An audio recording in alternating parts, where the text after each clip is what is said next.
We interrupt this program. This is a national emergency. A nuclear strike has occurred. Multiple detonations have been confirmed across the continental United States. The full extent of the damage is still being assessed. This is not a drill. I repeat, this is not a drill. The blasts have caused widespread infrastructure failure. Electrical grids are down. Communication lines are disrupted. Major transportation routes are impassable. Emergency services are operating under extreme duress. Fallout is expected to spread rapidly across affected regions. Do not leave your shelter under any circumstances. Remain indoors, seal all windows and doors, and avoid contact with dust or debris. Radiation levels remain dangerously high. Those exposed to fallout may experience symptoms such as nausea, vomiting, confusion, and skin burns within hours. Seek immediate medical attention only if it is safe to do so. This is an unprecedented crisis. Government continuity centers have been activated. Civilian authorities are now operating from protected locations. Martial law has been declared nationwide. Curfews are in effect. Reports of cyber disruptions continue to emerge. Power failures, water system interference, and food supply chain interruptions are now widespread. Looting has been reported in several cities. Citizens are urged to remain calm and refrain from unlawful activity. Violators will be dealt with severely under emergency wartime protocols. Military units have been deployed to enforce stability and assist with relief efforts. Armed forces are securing key locations and coordinating with local agencies to identify safe zones and evacuation corridors once conditions permit.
You're listening to Frequency 404. This is a special report. The following is a verified timeline of events that led to the current national emergency. This information is provided to help the public understand the broader context of the unfolding crisis. Approximately 72 hours before impact, intelligence satellites detected unusual military activity across several Eurasian territories. Large-scale troop mobilizations near NATO borders, increased submarine activity in the Arctic, and encrypted communications surging across military networks signaled an elevated threat level. At 0517 UTC, 3 days before the attack, a NATO early warning radar installation in Eastern Europe was taken offline by a suspected cyber assault. The incident was classified and kept from public knowledge to avoid panic. Within hours, similar attacks began targeting critical infrastructure across allied nations: power stations, communication grids, water purification systems. The source of the intrusions was traced to a sophisticated network believed to be operated by the Russian Federation's Military Intelligence Unit, GRU. Though officially denied, the digital fingerprints were unmistakable. Diplomatic channels were activated. Emergency meetings at the United Nations and NATO headquarters resulted in heightened alert status across all member states. Forces were placed on DEFCON 3. Strategic bombers were moved into patrol patterns. Submarines vanished from sonar. At 14:06 UTC, 48 hours before impact, reports surfaced of a nuclear submarine missing from its assigned patrol in the Barents Sea. Simultaneously, long-range radar in Alaska and Greenland picked up movement suggestive of intercontinental ballistic missile deployment. Despite warnings and multiple back-channel attempts to de-escalate, no official statement came from Moscow. The world held its breath. Then, at 8:43 a.m. Eastern Standard Time, the first of 6 missiles was launched. Within minutes, global surveillance confirmed full trajectory locks on U.S. territory.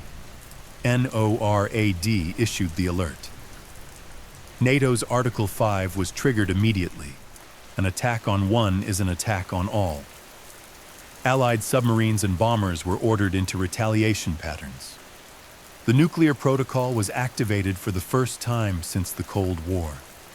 It took just under an hour. The missiles struck, and the world changed forever.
We now bring you a summary of confirmed impact damage and environmental consequences resulting from the initial wave of nuclear detonations. This report has been compiled from verified military and civilian channels. At approximately 9:41 a.m. Eastern Standard Time, the first missile detonated. Within minutes, multiple warheads impacted strategic targets across the continent. Blast zones were obliterated, concrete vaporized, steel twisted and melted like wax. Everything within a several-mile radius of each detonation was incinerated instantly. The heat pulse reached temperatures exceeding the surface of the sun. Those caught in the open didn't have time to react. Shadows are all that remain, etched into walls, sidewalks, and streets like silent screams frozen in ash. Buildings were flattened. Skyscrapers fell sideways in slow motion, creating avalanches of glass and steel. Entire neighborhoods disappeared into firestorms. Then came the shock waves. Supersonic walls of air that shredded infrastructure, hurled vehicles like toys, and collapsed bridges, tunnels, and overpasses. Even those far outside the blast radius experienced shattered windows, ruptured eardrums, and structural collapse. Within seconds, the electromagnetic pulse, EMP, wiped out electrical systems across vast regions. Power grids failed, backup generators overloaded, satellites went dark. Civilian and military communications were severed. Hospitals lost life support systems. Air traffic controls went blind. Water systems failed. Panic surged. Those fortunate enough to be in deep shelters or remote areas survived the initial blasts. But even they felt the earth tremble. The sky turned a sickening shade of orange-gray. A dense radioactive cloud began to spread across the continent, carried by jet streams, feeding on wind currents, falling as toxic ash. Casualty estimates are not yet finalized, but early projections are grim. Tens of millions lost within the first hour. Entire cities gone. We do not share these details to instill fear, but to convey the scale of what has occurred. This is a moment unlike any other in human history, and we are only in the beginning. Keep your radios on, remain in shelter. The next 72 hours will determine everything.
If you are hearing this broadcast, you have likely survived the initial wave.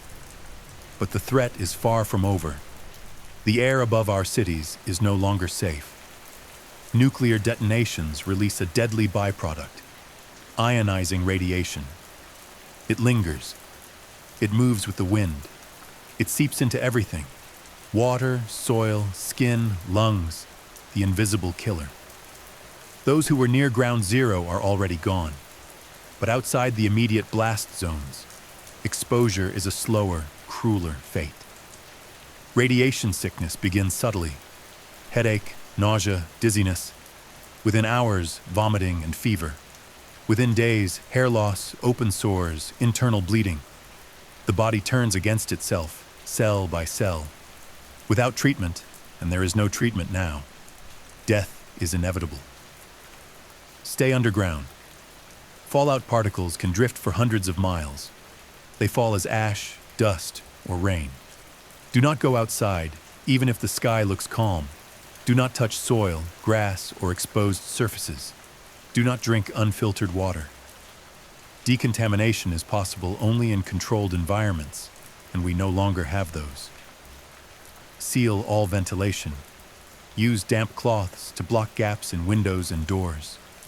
Do not let outside air in unless absolutely necessary. If you must leave shelter to aid someone, wear the thickest layers possible. Plastic overclothing, a mask over your face, and above all, return quickly. Every second matters. Radiation does not discriminate. It kills the strong and the weak, the prepared and the unprepared. But the informed have a chance. You are not helpless. Protect your lungs. Conserve clean water. Stay calm. The body can endure incredible hardship, but only if the mind stays focused. We know you're scared, so are we. But this signal, and your will to survive, means that not all is lost. Stay with us. More instructions will follow.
Bombs have stopped falling, but the world they left behind is unrecognizable.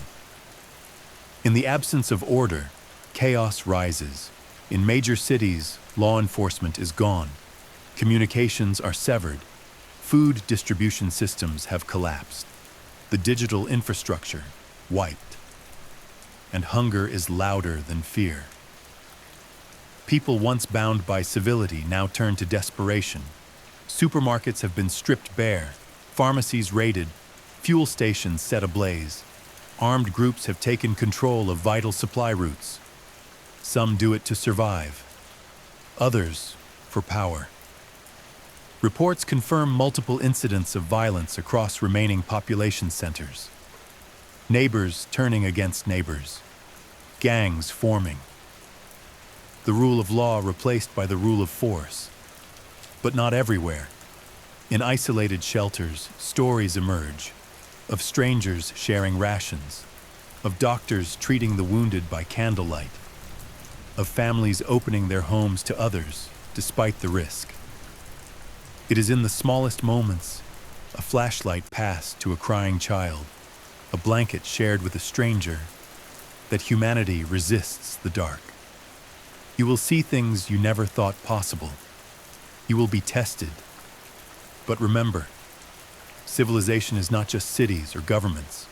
It is you, your choices, your decency. Do not let the world outside redefine who you are inside. This is the new reality, but it does not have to be permanent. Hold on. Help may be coming. Stay with us.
The government has not fallen, not entirely.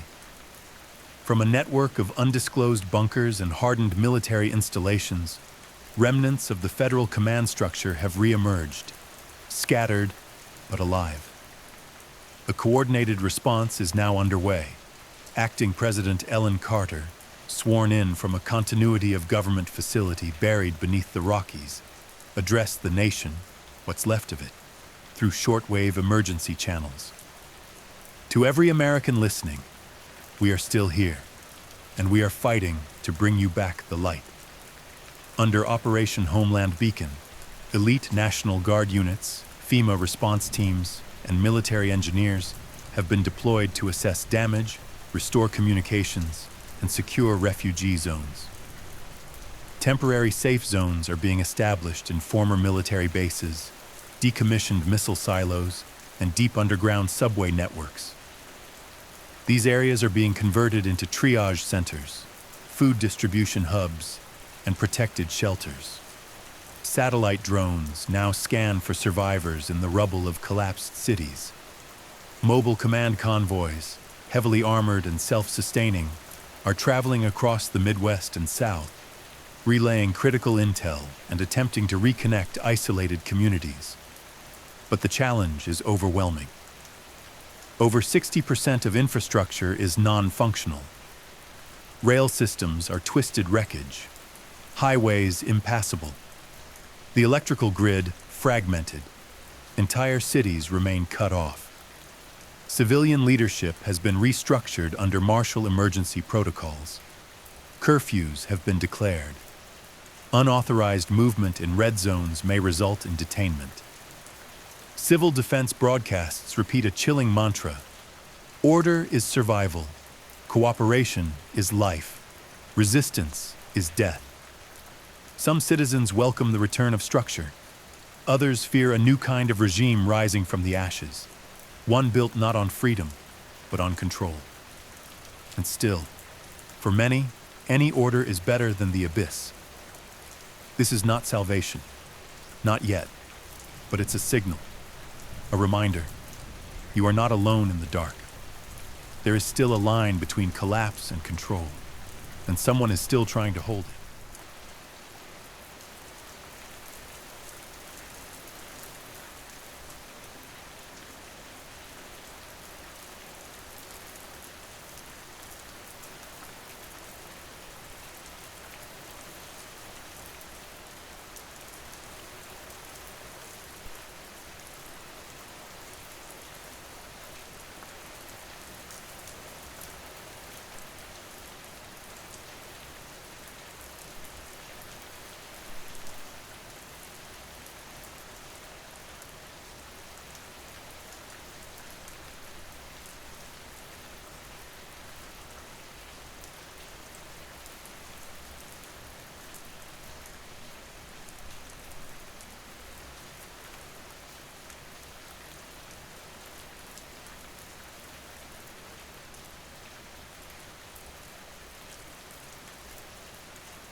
The world has crossed a threshold that cannot be uncrossed. What began as warning, as retaliation, has now spiraled into global retribution.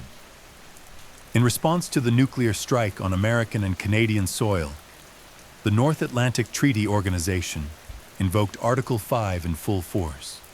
An attack on one is an attack on all. Within hours, coordinated retaliatory strikes were launched. British submarines, long silent beneath the Atlantic, surfaced only to disappear again, this time with payloads activated. French and German strategic forces initiated precision bombing campaigns across Eastern Europe, targeting military command bunkers, missile silos, radar arrays, and strategic fuel reserves. American bombers, the B-2s and B-21s, took to the sky from undisclosed bases in the Pacific and Midwest. Their destination: Russian strategic assets, air defense clusters, and mobile nuclear launchers. The goal was not destruction for its own sake, but neutralization. At least that was the intention. But the line between retaliation and escalation has blurred into chaos. Russian forces responded with secondary launches, some intercepted, others not. Satellite communication between command nodes is increasingly unreliable. Some NATO nations have lost contact with field units. Conflicting reports flood the emergency intelligence network. China has issued a formal condemnation of the initial attack and has called for immediate de-escalation. But their silence since then is unsettling. India, Pakistan, and Israel have all elevated their nuclear readiness to DEFCON equivalent levels. Sweden, Finland, and Switzerland, once neutral, are now fully integrated into allied emergency defense networks. All international airspace has been closed. Global trade routes are frozen. The United Nations has fallen silent. And the world? The world is holding its breath. What we are witnessing is not simply a war between nations, but the unraveling of a delicate post-war world order. The United States has vowed not to stop until the architects of the attack are dismantled, politically, militarily, and economically. The Kremlin has gone dark, but their submarines haven't. And somewhere out there, in the vast, cold silence of the Arctic waters, are weapons with no names, awaiting no permission. For now, NATO stands united, but unity forged in fire is brittle.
What you're about to hear has not been confirmed by any government source, and perhaps it never will be. But the whispers are growing louder. They speak of a last resort, a black project, buried in the deepest layers of American defense infrastructure. A plan so catastrophic in scope that even the most hardened generals feared its activation. Its code name, Project Umbra. We know little, only fragments. Insiders describe it not as a single weapon, but as a sequence, a full-spectrum protocol designed not just to retaliate, but to erase. The alleged goal, the neutralization of the Russian Federation as a functioning state, politically, economically, militarily, and digitally. Not a mass bombing, something colder, something precise. They say the first phase would target all remaining Russian command structures, using hypersonic drones and low-orbit kinetic projectiles to decapitate leadership, even in deep bunkers. Phase 2 involves neural warfare, silent viral payloads meant to fry infrastructure, power grids, satellites, water systems, nuclear launch codes, rendering them useless. Phase 3 is the most controversial, a coordinated information wipe, a blackout of history, culture, and memory. Servers destroyed, archives burned, civil records gone. In theory, a nation unplugged from its own identity. And after that, nothing. A silence more total than destruction. Some suggest the plan also includes selective EMP detonation over rural regions to collapse remaining resistance, followed by autonomous surveillance units deployed indefinitely. Others claim Project Umbra is already in motion, and that the erratic power failures seen across parts of Siberia and the Urals are not cyber attacks, but rehearsals. The Pentagon denies the existence of any such plan. But then again, they would. Sources from within European intelligence circles express unease, suggesting that the West may be prepared to go further than anyone imagined to ensure that no threat like this ever rises again. Some are calling it strategic deletion. Others, genocide without bullets. We do not know what is real, but the fear is. And in times like these, fear is as dangerous as truth. Stay alert, stay hidden, stay human.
the cities burn and the skies remain heavy with ash, the worst may not yet be behind us.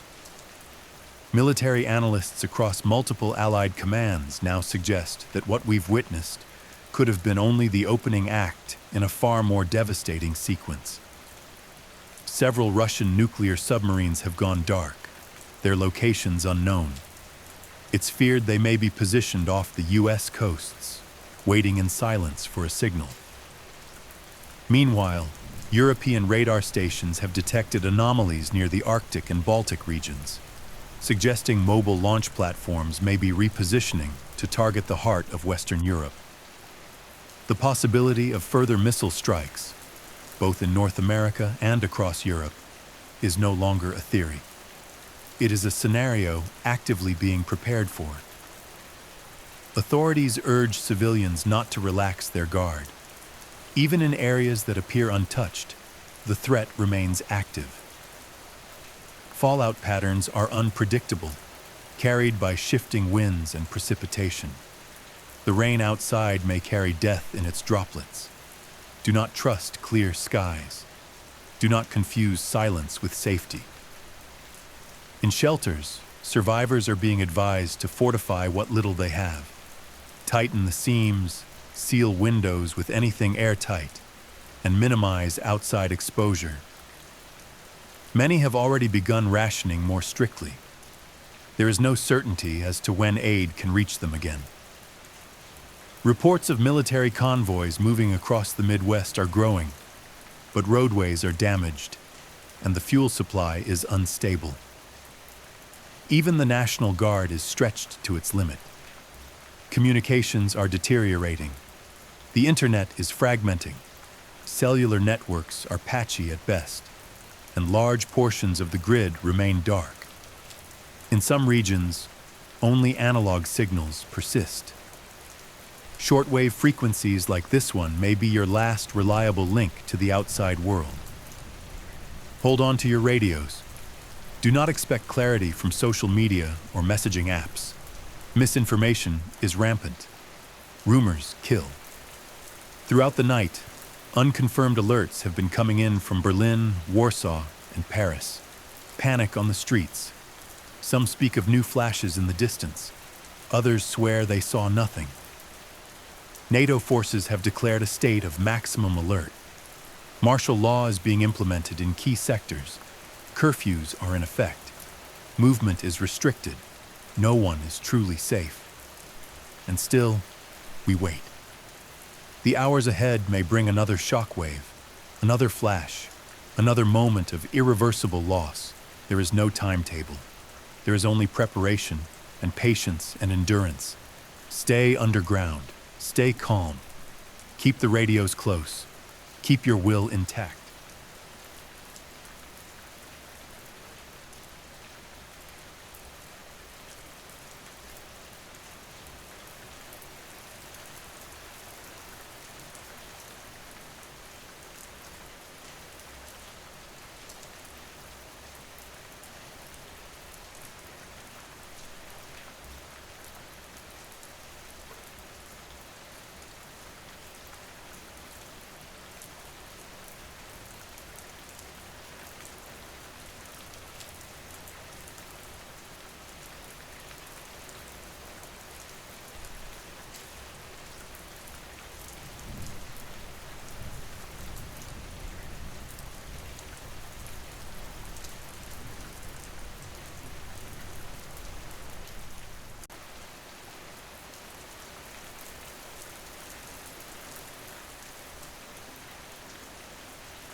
We are living in the shadow of a tragedy beyond imagining.